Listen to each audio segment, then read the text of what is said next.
మొహమ్మద్ నసీర్ అనే నేను శాసనసభ సభ్యునిగా ఎన్నికైనందున శాసనం ద్వారా నిర్మితమైన భారత రాజ్యాంగం పట్ల నిజమైన విశ్వాసం విధేయత చూపుతానని, భారతదేశ సార్వభౌమాధికారాన్ని సమగ్రతను కాపాడుతానని, నేను స్వీకరించబోయే కర్తవ్యాన్ని శ్రద్ధాశక్తులతో నిర్వహిస్తానని దైవసాక్షిగా ప్రమాణం చేస్తున్నాను.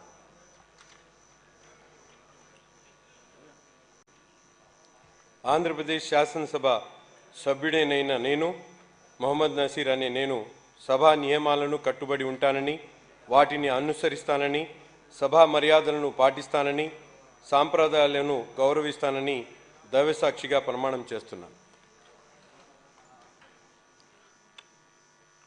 శ్రీ నాయకర్ బొమ్మిడి.